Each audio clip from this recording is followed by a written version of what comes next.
আমরা কার্য এবং তাপের যান্ত্রিক তুল্যাঙ্ক অর্থাৎ যান্ত্রিক তুল্যতা, কাজের সঙ্গে তাপের যে সম্পর্ক, সেই সম্পর্কে আমরা স্টাডি করছি। দেখো যে যান্ত্রিক শক্তি অর্থাৎ কর্মশক্তি বা কার্যশক্তি এবং তাপ শক্তি পরস্পর রূপান্তরযোগ্য।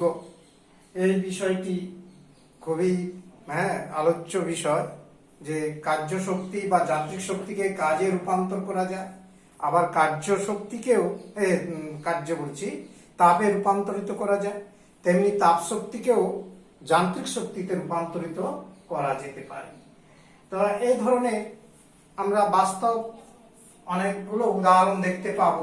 যেমন দুটো হাতের চেটোকে আমরা যদি ঘষতে থাকি, তাহলে দেখবে চেটো দুটো কিন্তু গরম হয়ে যাচ্ছে। তার মানে কি, এখানে যান্ত্রিক শক্তি তথা কার্য শক্তি তাপে রূপান্তরিত হয়েছে। কেমন? যান্ত্রিক শক্তি তাপ শক্তিতে রূপান্তরিত হয়েছে। আবার তোমরা দেখবে ডিজেল ইঞ্জিনে কিংবা কয়লার ইঞ্জিনে, সেখানে আমার ট্রেন চলছে, তার মানে কি, ওখানে তাপ শক্তি থেকে যান্ত্রিক শক্তি তথা কার্য শক্তি রূপান্তরিত হয়। তার মানে তাপ শক্তি এবং কার্য শক্তি পারস্পরিক রূপান্তরযোগ্য, একটিকে আরেকটিতে রূপান্তরিত করা যায়। এ বিষয়ে বিজ্ঞানী জুল তিনি প্রমাণ করেছিলেন যে কার্য শক্তি বা যান্ত্রিক শক্তিকে সম্পূর্ণরূপে তাপ শক্তিতে রূপান্তরিত করা যায়। যান্ত্রিক শক্তিকে 100% তাপ শক্তিতে রূপান্তরিত করা যায়। এই বিষয়টি হচ্ছে বিজ্ঞানী জুল প্রমাণ করে থাকেন, এবং তার থেকেই আমরা থার্মোডাইনামিক্সের প্রথম সূত্র, অর্থাৎ তোমরা উচ্চ মাধ্যমিক স্তরে পদার্থবিদ্যা এবং কেমিস্ট্রি বা রসায়ন দুটো পাঠেই তাপগতিবিদ্যা পড়তে গিয়ে জানতে পারবে, যেটা সেই সূত্রটা এখানে আমরা প্রথম সূত্রটা এখানেই জানতে পেরে যাব। যেটা কি না, যখন কোনো নির্দিষ্ট পরিমাণ যান্ত্রিক শক্তিকে বা কার্য শক্তিকে সম্পূর্ণরূপে তাপ শক্তিতে রূপান্তরিত করা হয়, তখন সম্পাদিত কৃতকার্য এবং উৎপন্ন তাপ শক্তি পরস্পর সমানুপাতিক হয়। কেমন? যে এ দুটো পরস্পরের মধ্যে সমানুপাতিক সম্পর্ক রয়েছে। তো আমরা যে কথাটা বললাম সেই কথাটা এখানে লিখে রেখেছি। দেখো, যান্ত্রিক শক্তি তথা কার্য শক্তি এবং তাপ শক্তি পরস্পর রূপান্তরযোগ্য। যেমন আমাদের দুই হাতের চেটো পরস্পর ঘষলে চেটো দুটি গরম হয়ে যায়, এখানে যান্ত্রিক শক্তি তাপ শক্তিতে রূপান্তরিত হয়ে থাকে। দ্বিতীয় উদাহরণ দেওয়া আছে, দেখো, ডিজেল ইঞ্জিনে তাপ শক্তি যান্ত্রিক শক্তিতে রূপান্তরিত হয়।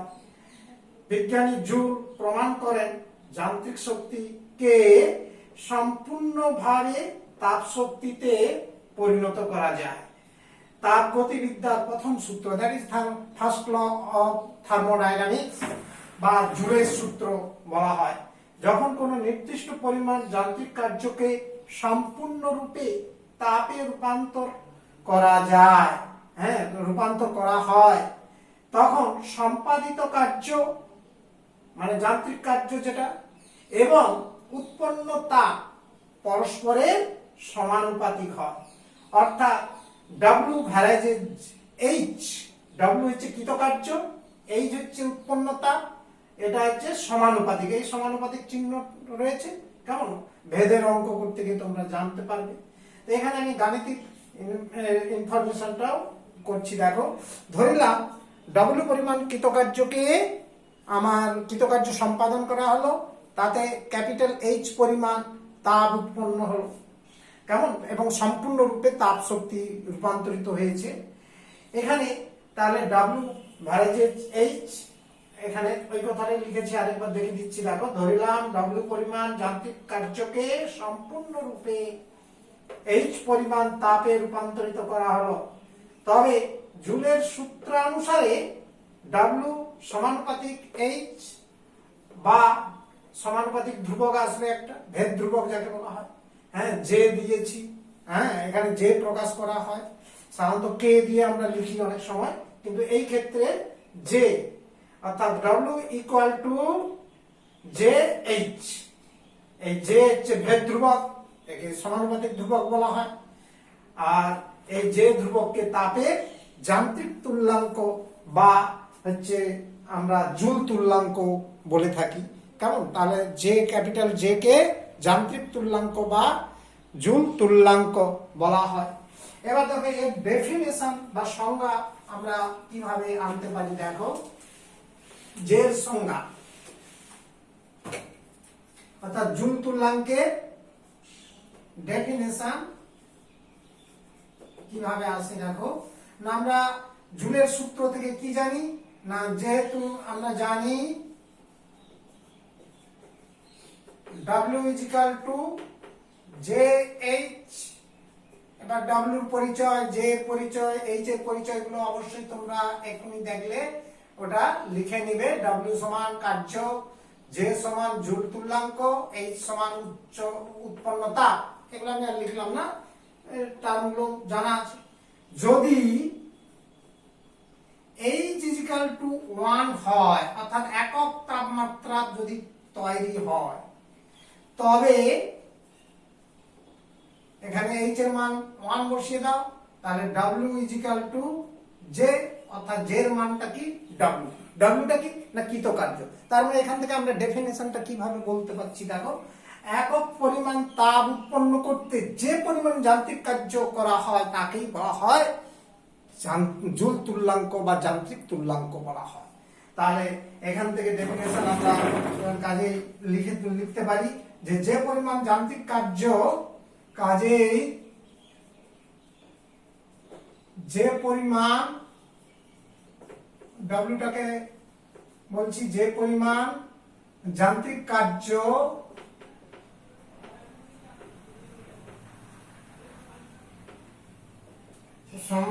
সম্পাদন করলে, হ্যাঁ, যে পরিমাণ যান্ত্রিক কার্য সম্পূর্ণ রূপান্তরের ফলে, যান্ত্রিক কার্য সম্পূর্ণ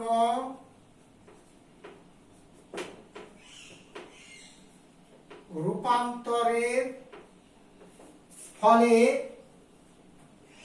একক পরিমাণ তাপ উৎপন্ন হয়, একক পরিমাণ তাপ উৎপন্ন হয়, তাকে জুল তুল্যাঙ্ক বা যান্ত্রিক তুল্যাঙ্ক বলা হয়। তাকে তাপের যান্ত্রিক তুল্যাঙ্ক অর্থাৎ জেড ডেফিনেশন, হ্যাঁ, তাকে তাপের যান্ত্রিক তুল্যাঙ্ক বা জুল তুল্যাঙ্ক বলা হয়। তাহলে এর ডেফাইনটা আমরা মোটামুটি বুঝতে পারলাম সংজ্ঞাটা। এবার দেখো জের মান, জের ভ্যালু আমরা এক একটা পয়েন্টে আসছি যে সিজিএস পদ্ধতিতে। সিজিএস পদ্ধতিতে আমরা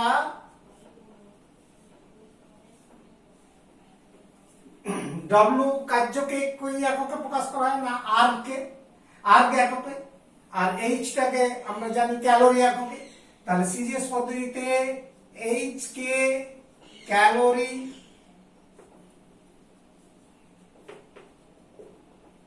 এবং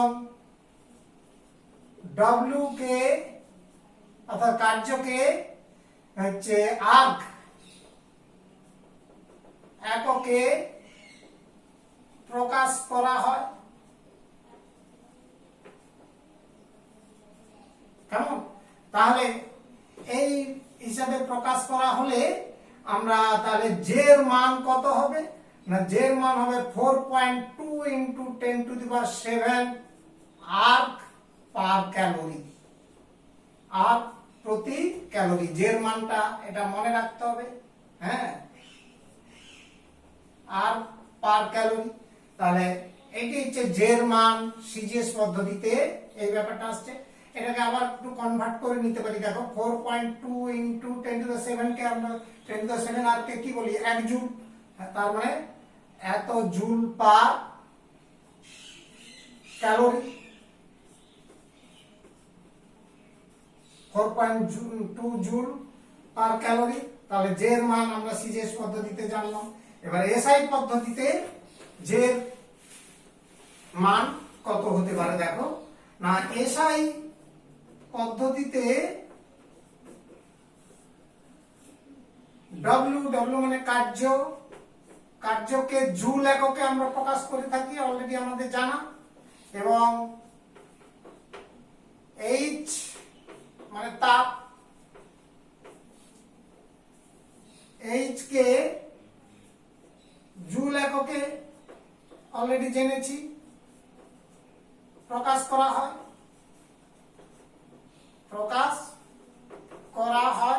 তাহলে দেখো আমরা এখানে W ইকুয়াল টু JH, তাহলে J ইকুয়াল টু কি W/H।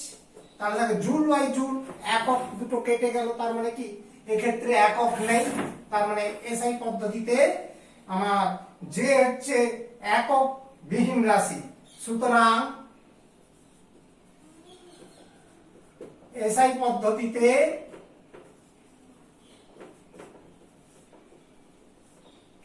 পদ্ধতিতে জের একক নেই, জের কোনো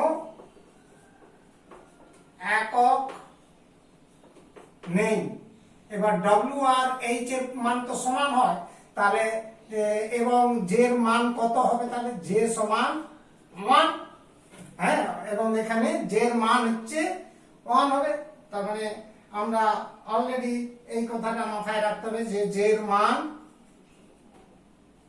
এসআই পদ্ধতিতে জের মান ইকুয়াল টু 1 হয়। কেমন? অতএব এক্ষেত্রে এসআই এককে ডব্লিউ আর জেএইচ এর মানটা, ডব্লিউ আর এইচ এর মানটা এটাই সম্পর্ক আসবে।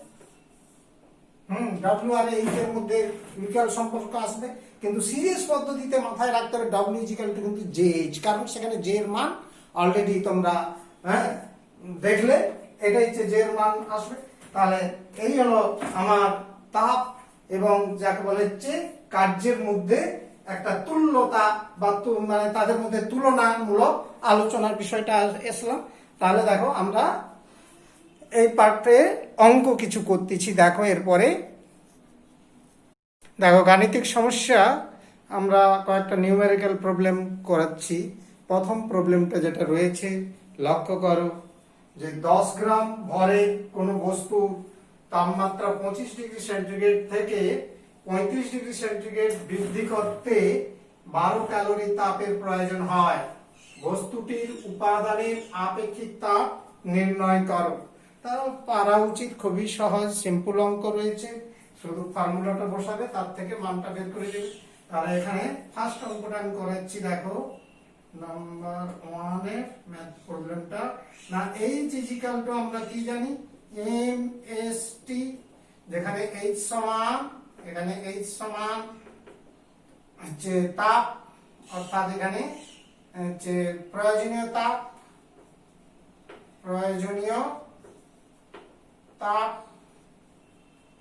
ওকে।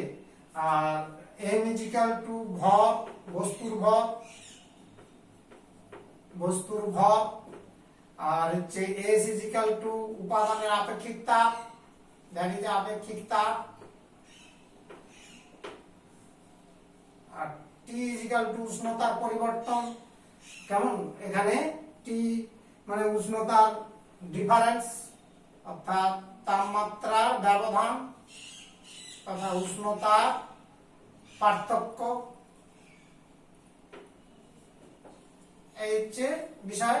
তাহলে এখান থেকে আমরা s ইকুয়াল টু বের হবে কি না, s equal to or s equal to h by m t। সব মানগুলো দেওয়া আছে। এই যে হচ্ছে 12 ক্যালোরি দেওয়া আছে, হ্যাঁ, h equal to 12 calorie, m দেওয়া আছে 10 গ্রাম, আর উষ্ণতার পরিবর্তন t হচ্ছে 35 মাইনাস 25। তাহলে টি এর মানে এটা, টিটা হচ্ছে এখানে আমি দেখিয়ে দিচ্ছি যে 35 minus 25 degree centigrade equal to 10 degree centigrade T এর মানটা। তাহলে দ্যাট ইজ এখানে মানটা বসিয়ে দিলে এককটা আসলে নিশ্চিত ভাবে বুঝতে পারছো, উপরে ক্যালোরি, নিচে গ্রাম আর নিচে ডিগ্রি সেন্টিগ্রেড। তাহলে এখানে এককটা আমি এখানে লেখার জন্য এই জায়গাটা একটু মুছে নিলাম, যে calorie per gram per degree centigrade আপেক্ষিক তাপের একক।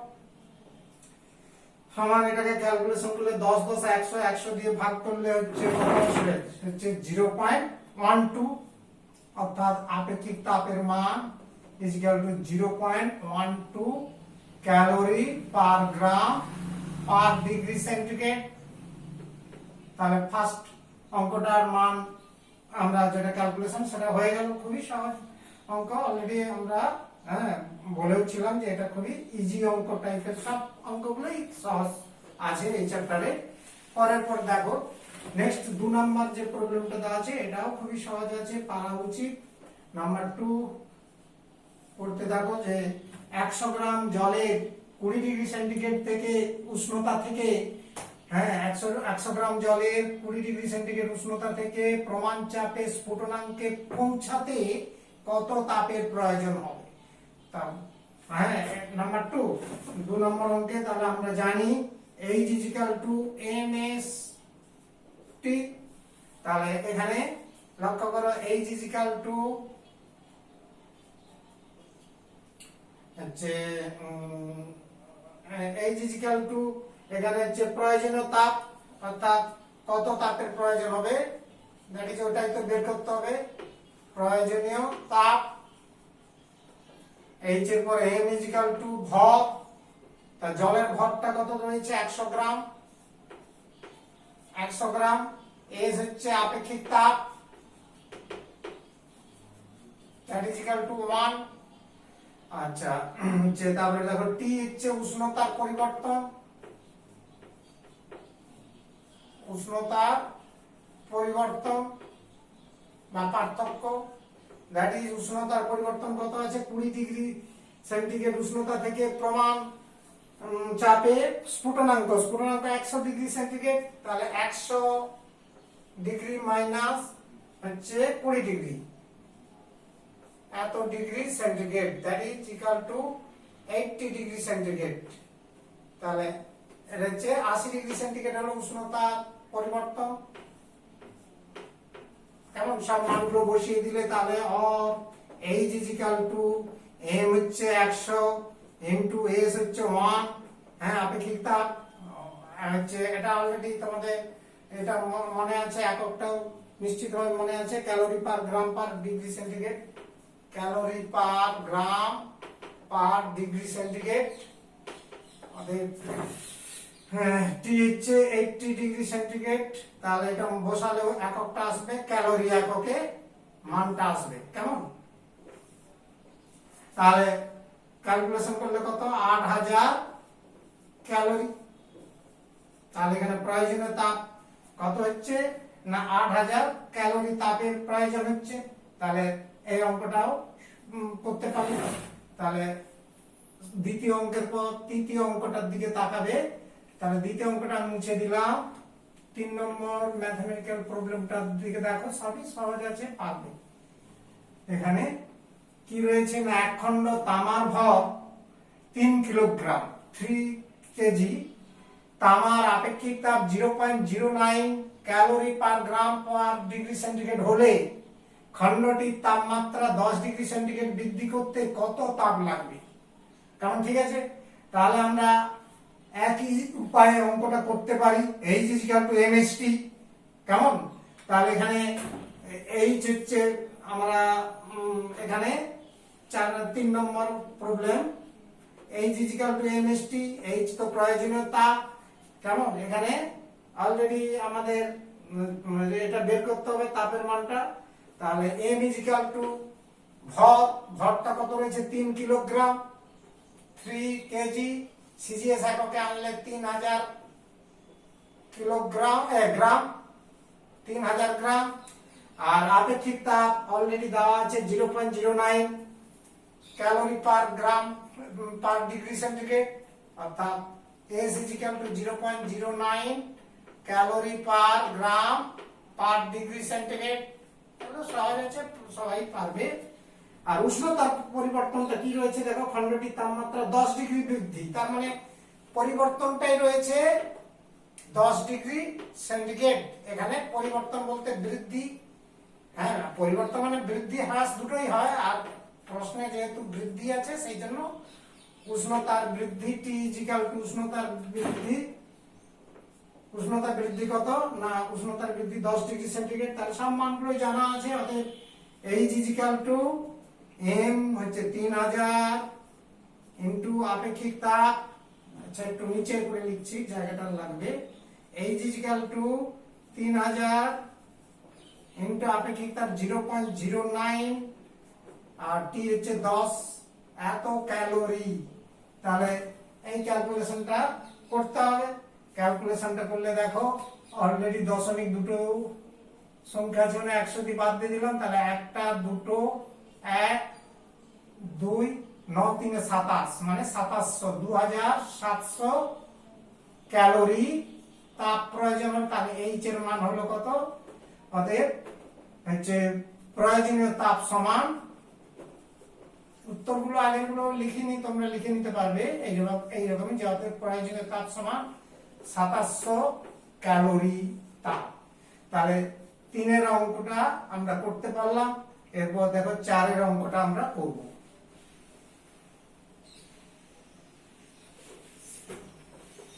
4 নম্বর প্রবলেম যেটা দেওয়া আছে পড়তে থাকো।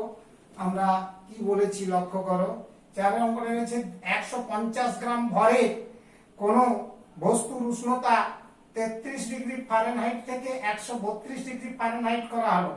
বস্তুর আপেক্ষিক তাপ 0.09 calorie per gram per degree centigrade হলে বস্তুটিতে কত তাপ দেওয়া হয়েছে। লক্ষ্য করো এখানে ফারেনহাইট স্কেলে কিন্তু উষ্ণতার পরিবর্তন করা আছে। তাহলে 150 গ্রাম ভরে কোন বস্তুর উষ্ণতা 33 ডিগ্রি ফারেনহাইট থেকে 132 ডিগ্রি ফারেনহাইট করা হলো। বস্তুর আপেক্ষিক তাপ দেওয়া আছে, কত তাপ দেওয়া হয়েছিল। তাহলে প্রয়োজনীয় তাপ বের করতে গেলে একই সূত্রে হবে, অর্থাৎ H ইকুয়াল টু mHT, এই সূত্রেই হয়ে যাওয়ার কথা। কেমন কাজেই আমরা সবাই বের করতে পারবো অঙ্কটা খুব সহজেই। শুধু একটা কি কনভার্সন করতে হচ্ছে, ফারেনহাইট থেকে সেলসিয়াস স্কেলে উষ্ণতার পরিবর্তনটা করতে হবে। হ্যাঁ ওই পরিবর্তন করলেই হবে। তোমাদের একটা কথা মাথায় রাখতে হবে যে ফারেনহাইট আর সেলসিয়াস স্কেলের মধ্যে একটা রিলেশন আছে পরিবর্তনের দিক থেকে। না 1 ডিগ্রি ফারেনহাইট বৃদ্ধি যদি উষ্ণতা করা হয় বা পরিবর্তন করা হয়, সেটা সমান 5/9 5/9 ডিগ্রি সেন্টিগ্রেড উষ্ণতার পরিবর্তন। এই মানটা মনে রাখতে হবে। তার মানে এটা হ্যাঁ আমরা অলরেডি উষ্ণতার স্কেলের ডিভিশন বা পরিবর্তনশীল রাশি থেকে আমরা এটা পেতে পারি। তাহলে আমরা এখানে কাজ করি যে এখানে উষ্ণতা 4 নম্বর অঙ্কের উত্তর,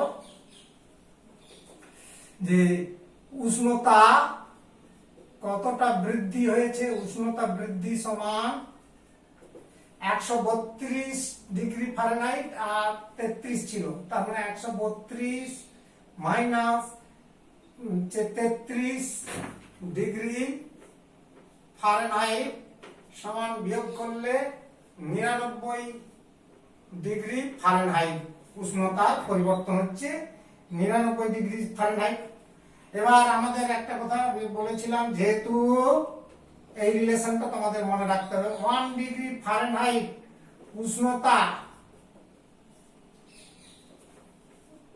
বৃদ্ধি ইকুয়াল টু 5/9 ডিগ্রি সেন্টিগ্রেড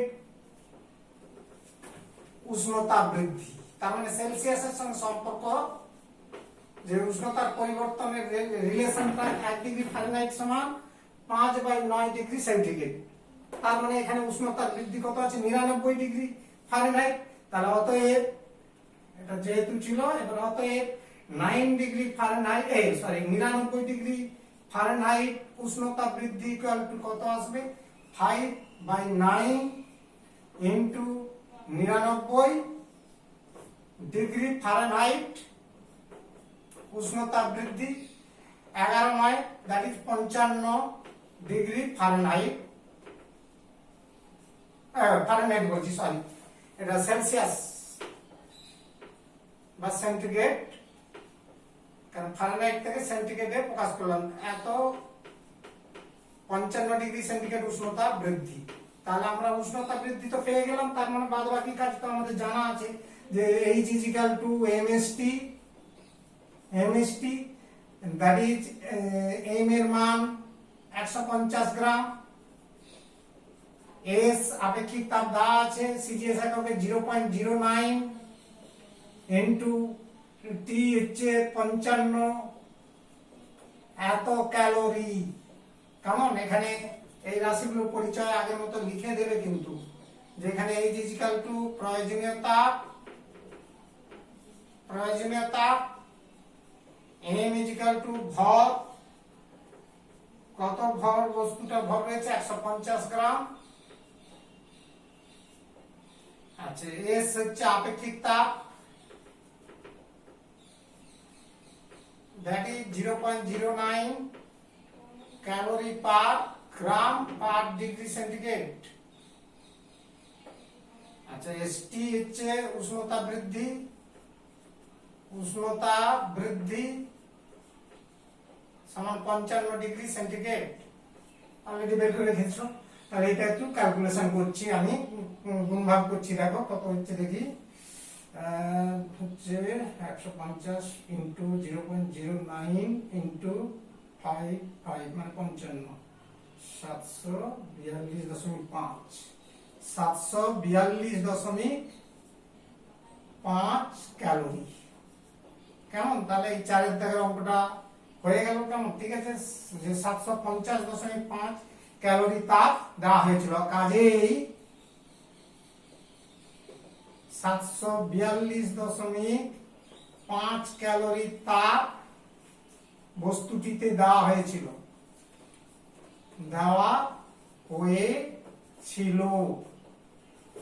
তাহলে 4টা অঙ্ক করলাম, আরো কয়েকটা অঙ্ক করতেছি। নেক্সট অঙ্ক আমি অঙ্কগুলো তুলছি। দেখো 5 নম্বর যে অঙ্কটা দিয়েছি, 100 ডিগ্রি সেন্টিগ্রেড উষ্ণতার 50 গ্রাম তামা 30 ডিগ্রি সেন্টিগ্রেড উষ্ণতা 100 গ্রাম জলে ফেললে চূড়ান্ত উষ্ণতা 50 ডিগ্রি সেন্টিগ্রেড হলো, তামার আপেক্ষিক তাপ কত হলো? আপেক্ষিক তাপ কত? তাহলে আমার আপেক্ষিক তাপ নির্ণয় করতে হবে। 100 ডিগ্রি সেন্টিগ্রেড উষ্ণতা 50 গ্রাম তামা 30 ডিগ্রি সেন্টিগ্রেড উষ্ণতা 100 গ্রাম জলে ফেললে চূড়ান্ত উষ্ণতাটা হচ্ছে 50 ডিগ্রি সেন্টিগ্রেড।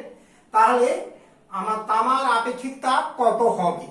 এটা সহজেই বের করতে পারবে। ধরে নাও তামার আপেক্ষিক তাপ S, হ্যাঁ আমরা সিজিএস এককেই ধরে নিতে পারি।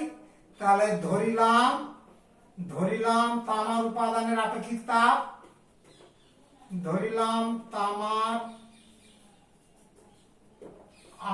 তাপ,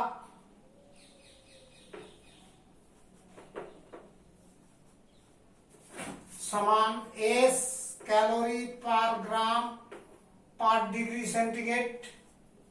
কেমন? তাহলে তামা তো উচ্চ উষ্ণতার, আর হচ্ছে জলটা নিম্ন উষ্ণতার। তাহলে তামা কর্তৃক বর্জিত তাপ, অতএব তামা দ্বারা বর্জিত তাপ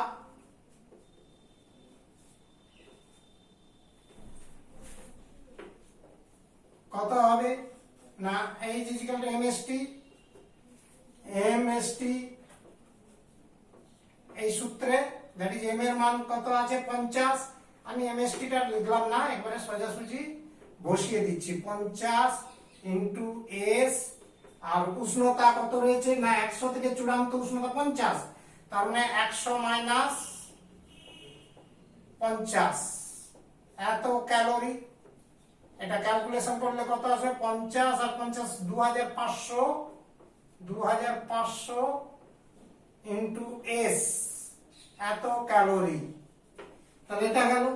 এবার জল কর্তৃক বর্জিত তাপ, জল কর্তৃক তথা জল দ্বারা, হ্যাঁ এখানে জল দ্বারা বর্জিত বলছি, গৃহীত তাপ হবে, যেহেতু জলটা ঠান্ডা 30 ডিগ্রি সেন্টিগ্রেড উষ্ণতা আছে, আর এটা 100 ডিগ্রি সেন্টিগ্রেড, তামার উষ্ণতা বেশি, কাজে জল দ্বারা হচ্ছে গৃহীত তাপ গৃহীত তাপ ইজিক্যাল টু কত না জলের ভর রয়েছে 100 গ্রাম এমএসটি, আপেক্ষিক তাপ 1, জলের আপেক্ষিক তাপ, আর টি হচ্ছে এখানে উষ্ণতা কত আছে 30, আর হচ্ছে আমার 50 ডিগ্রি সেন্টিগ্রেড, তাহলে হচ্ছে 50 মাইনাস 30 ডিগ্রি সেন্টিগ্রেড এত ক্যালোরি, দ্যাট ইজ এটা ক্যালকুলেশন করো 30 20 আর 100 দিয়ে গুণ করলে 2000 ক্যালোরি, তার মানে that is equal to 2000 calorie. এবার ক্যালোরি নীতির মূলনীতি অনুযায়ী আমরা জানি তো বর্জিত তাপ আর গৃহীত তাপ সমান হবে, কেমন ক্যালোরি নীতির মূলনীতি অনুসারে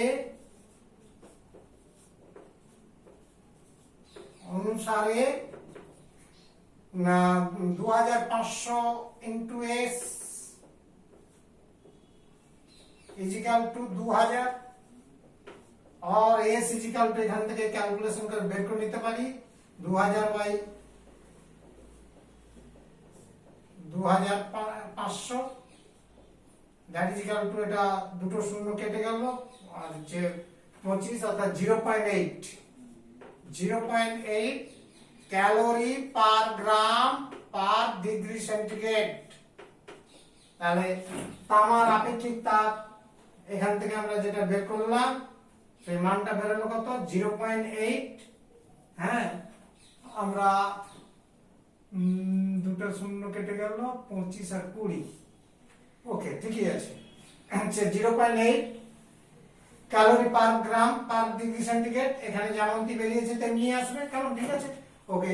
তাহলে 4-5 নম্বর প্রবলেমটা হলো, এরপর 6 নম্বর প্রবলেমটা আমরা করব, লক্ষ্য করো 6 প্রবলেমটা পড়তে থাকো।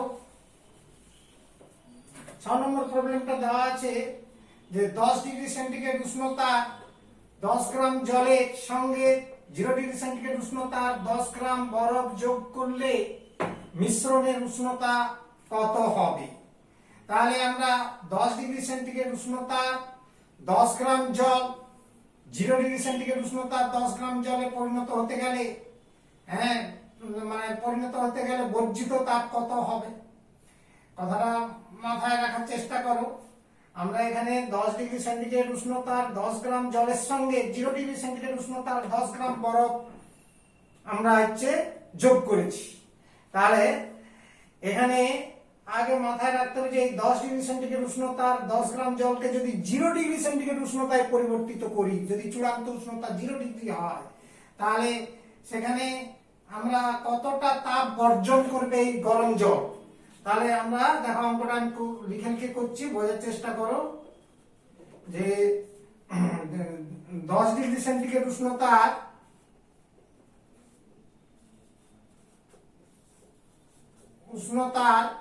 10 গ্রাম জল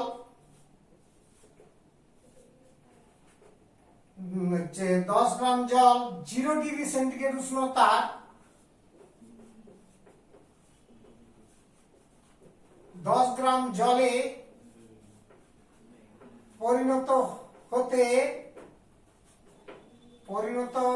হলে যদি হয় তাহলে বর্জিত তাপ কত হবে না, বর্জিত তাপ is equal to MST, is equal to MST, M তো ভর রয়েছে 10 গ্রাম, এস হচ্ছে আপেক্ষিক তাপ 1 আর টি হচ্ছে এখানে উষ্ণতার পার্থক্য কত হচ্ছে না 10 থেকে 0 ডিগ্রি, তার মানে 10 মাইনাস 0 এত calorie, that is equal to calculation করলে 100 ক্যালোরি। তাহলে 100 ক্যালোরি তে পরিণত হলো। আবার লক্ষ্য করো তোমার এখানে বরফটা রয়েছে কত না 10 হচ্ছে আমার হচ্ছে এখানে অঙ্কে যে এখানে 10 গ্রাম বরফ রয়েছে আর হচ্ছে 0 ডিগ্রি সেন্টিগ্রেড উষ্ণতা, তাহলে এখানে 10 গ্রাম, আবার কি বলছি লক্ষ্য করো 0 ডিগ্রি সেন্টিগ্রেড উষ্ণতা 10 গ্রাম বরফ 0 ডিগ্রি সেন্টিগ্রেড গলে গিয়ে বরফটা গলে যাবে, গলে গিয়ে 0 ডিগ্রি সেন্টিগ্রেড উষ্ণতা 10 গ্রাম জলে পরিণত হতে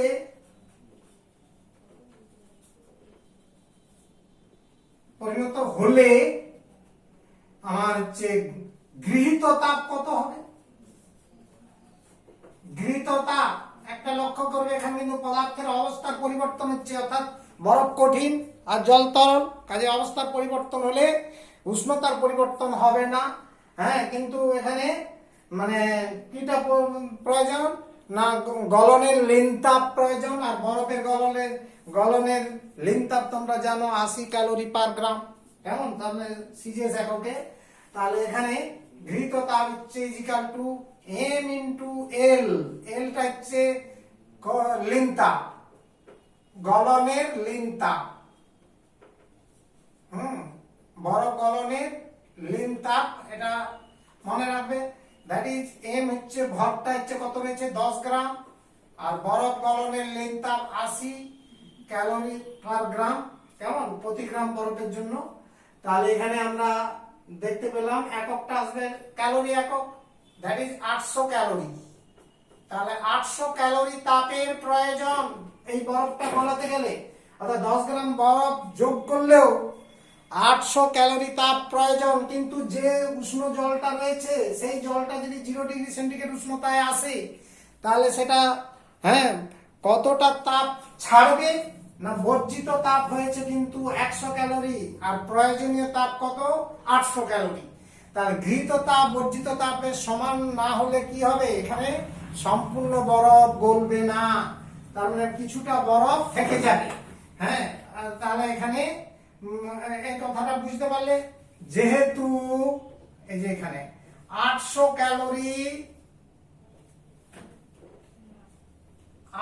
ক্যালোরি দ্যাট ইজ গৃহীত তাপ গ্রেটার দেন বর্জিত তাপ 100 ক্যালোরি, তাই সব বরফ গলবে না, কেমন? সুতরাং সমস্ত বরফ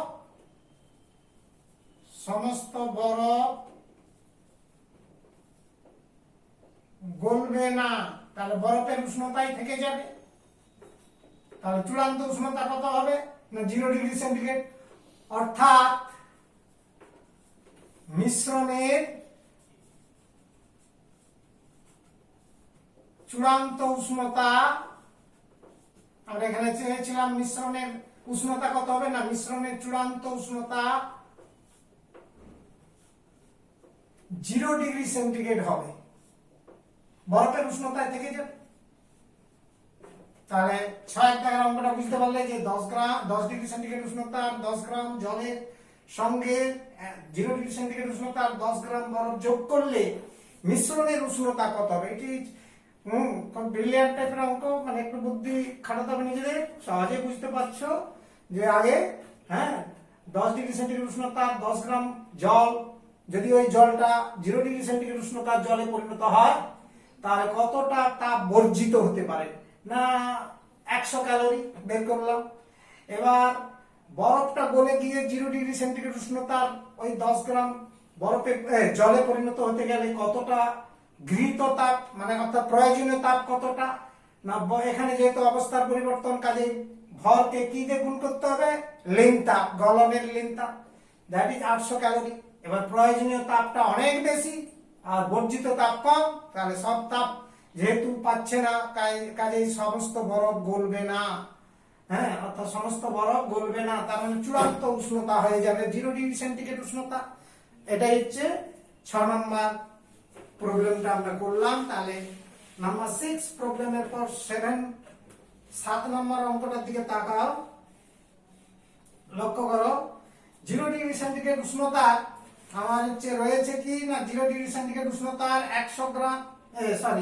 15 গ্রাম বরফের মধ্যে 10 ডিগ্রি সেন্টিগ্রেড উষ্ণতা তাপমাত্রা 100 গ্রাম জল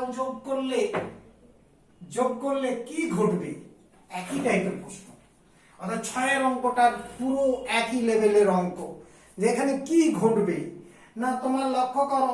আমরা প্রথমে বলতে পারি ঠিক আগের মতো অঙ্কটা করছি, 7 দাগের অঙ্কটা, যে কি না 0°C তাপমাত্রা, 0°C তাপমাত্রা 15 গ্রাম বরফ গলে গিয়ে 0°C উষ্ণতা, কেমন 0°C উষ্ণতা জলে গলে গেলে জল হয়, জলে পরিণত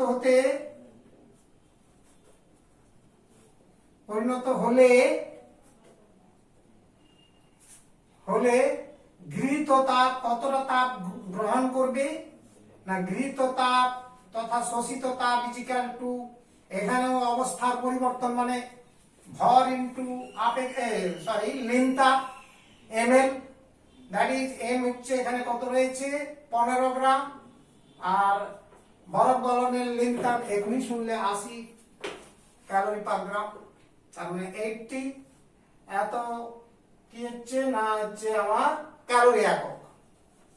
কেমন এখানে L সমান বরফ গলনের লিন তাপ, দ্যাট ইজ এখানে আমি শুধু লিন তাপ বলে লিখছি, লেসেন্ড হিট লিন তাপ, L সমান লিন তাপ।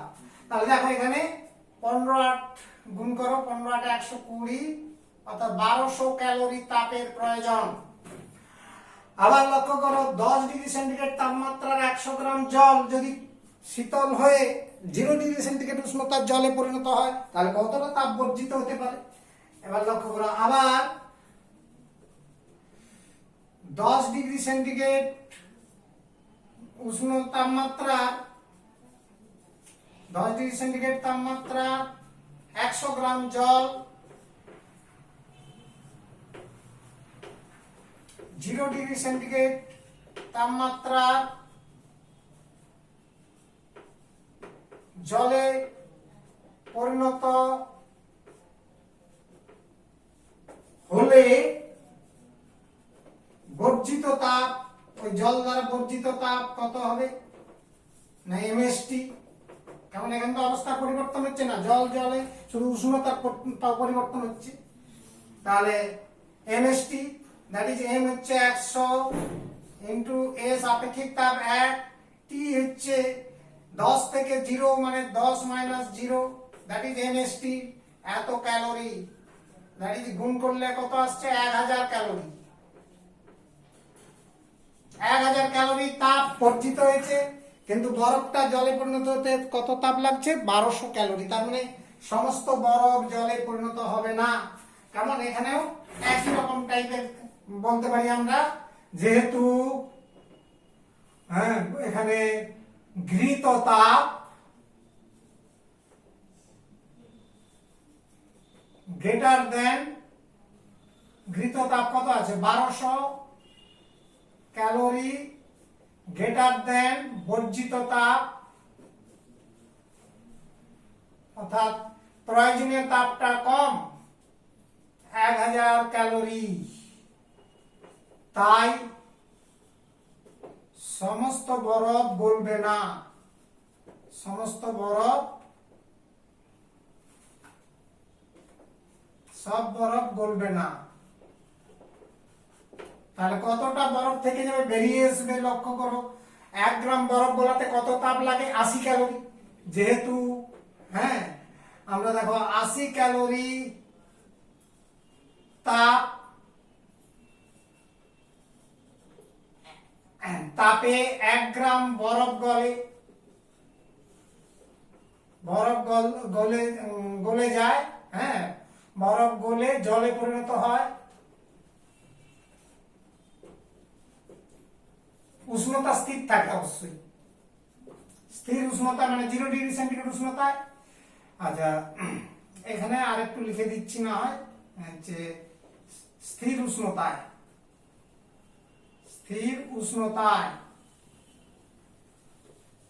তাহলে দেখো স্থির উষ্ণতায় কত ক্যালোরি তাপ বর্জিত হয়েছে না 1000 ক্যালোরি, তাহলে 1000 ক্যালোরি তাপে কতটা বরফ গলবে না 1000 বাই 80 গ্রাম বরফ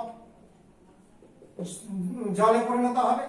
তাহলে আমার এখানে আমি অঙ্কটা মুছে দিচ্ছি লাইনটা লাগার জন্য। তাহলে এটা ক্যালকুলেশন করলে দেখো 0 0 কেটে গেল, 100/8 মানে 12.5 গ্রাম বরফ জলে পরিণত হবে। অতএব হচ্ছে অবশিষ্ট বরফ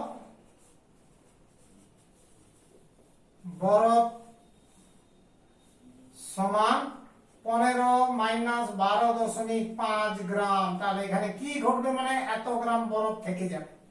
হ্যাঁ, তাহলে এখানে হচ্ছে মোটামুটি কথা বুঝতে পারছো যে গলিত বরফের পরিমাণ 12.5 গ্রাম।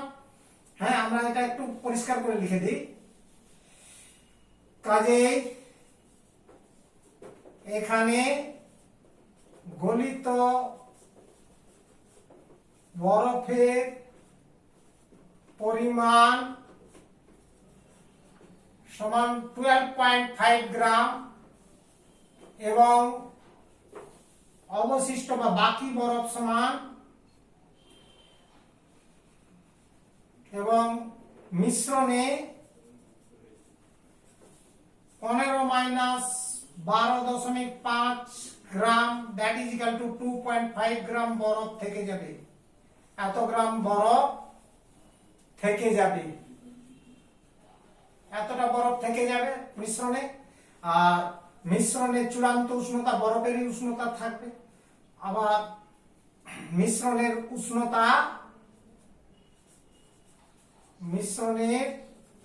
চূড়ান্ত উষ্ণতা হবে 0 ডিগ্রি সেন্টিগ্রেড। চূড়ান্ত উষ্ণতা এইগুলো হচ্ছে কি ঘটে বললে এই এতগুলো কথা বলতে হবে। চূড়ান্ত উষ্ণতা 0 ডিগ্রি সেন্টিগ্রেড হয়। হ্যাঁ, মিশ্রণের চূড়ান্ত উষ্ণতা 0 ডিগ্রি সেন্টিগ্রেড হবে। তাহলে এই হলো তোমার 7 নম্বরের অঙ্কটা, একটু বড় ছিল। তাহলে নেক্সট আরেকটা অঙ্ক দেখাচ্ছি। দেখো 8 নম্বর একটা অঙ্ক আছে, তুলে দেওয়া আছে যে 100 ডিগ্রি সেন্টিগ্রেড উষ্ণতার 40 গ্রাম জলের সঙ্গে 150 গ্রাম 150 গ্রাম ঠান্ডা জল যোগ করা হলো। তাহলে 100 ডিগ্রি সেন্টিগ্রেড উষ্ণতার 40 গ্রাম জলের সঙ্গে 150 গ্রাম ঠান্ডা জল যোগ করা হলো। মিশ্রণের উষ্ণতা চূড়ান্ত উষ্ণতা 50 ডিগ্রি সেন্টিগ্রেড হলে ঠান্ডা জলের উষ্ণতা কত ছিল? এটা খুবই ইজি টাইপের অঙ্ক, পারবে। ধরিলাম ঠান্ডা জলের উষ্ণতা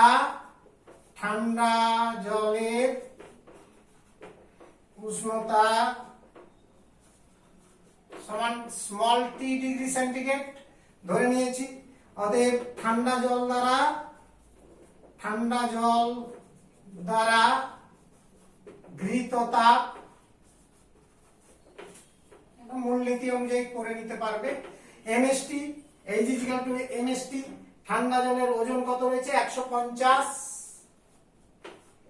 ইনটু যাকে বলে 150, তার সঙ্গে রয়েছে তোমার হচ্ছে আপেক্ষিক তাপ 1 ইনটু উষ্ণতা বৃদ্ধি। না, উষ্ণতা বৃদ্ধি মানে ঠান্ডার উষ্ণতা কম হবে। ঠান্ডা জলের উষ্ণতা কত ছিল না হচ্ছে আমার টি ডিগ্রি ধরে নিয়েছি, আর চূড়ান্ত উষ্ণতাটা 50, তার মানে 50 তো বড় হবে। 50 মাইনাস টি, এটা এত ক্যালোরি। আর হচ্ছে এখানে উষ্ণ জল দ্বারা এবং উষ্ণ জল দ্বারা গৃহীত বর্জিত তাপ সমান উষ্ণ জলের ভর কত রয়েছে 40 ইনটু আপেক্ষিক তাপ ইনটু উষ্ণতা কত পরিবর্তন হচ্ছে 100 থেকে 50, তার মানে 100 মাইনাস 50 এত ক্যালোরি। দ্যাট ইজ, এটা একটু ক্যালকুলেশন করে নিতে পারো অথবা ক্যালোরিমিতির মূলনীতি বসিয়ে দিই। অতএব ক্যালোরিমিতির মূলনীতি অনুসারে গৃহীত তাপ ইকুয়াল টু বর্জিত তাপ। তার মানে গৃহীত তাপ রয়েছে 150 into 1 into 50 minus T equal to 40 into এটা 50 এত, তারপরে 5 4 20 2000 और 50 মাইনাস টি ইজিক্যাল টু 40 আর এটা গুণ করলে 2000 বাই 150, 150 দিয়ে ভাগ করলাম, দ্যাট ইজ, এটা ক্যালকুলেশন করছি আমি, শূন্য দিয়ে কাটলাম, 5 3 15, 5 4 20, 40 বাই 3 মানে 13 দশমিক 15 15 15 3 45, 15 13.33 এত হচ্ছে 13.33 और t इजिकल टू লক্ষ্য করো 50 মাইনাস 13.33 এত ডিগ্রি সেন্টিগ্রেড, দ্যাট ইজ, এটা বিয়োগ করলে এখানে ডিগ্রি সেন্টিগ্রেডটা পরে লিখবে, দেখাতে বুঝতে সুবিধা হবে। তাহলে 50 মাইনাস এত বিয়োগ করলে কত আসবে না 36.67 এত, তাহলে 36.67। অতএব ঠান্ডা জলের উষ্ণতা ছিল, মশা লেগে গেছে, 36.67 ডিগ্রি সেন্টিগ্রেড। এই হলো অঙ্ক। তাহলে দেখো 8 দাগের অঙ্কটা একবার পড়ে নিয়ে দেখে নাও, নিচ আর উপর পুরো ব্যাপারটা ঠিক আছে।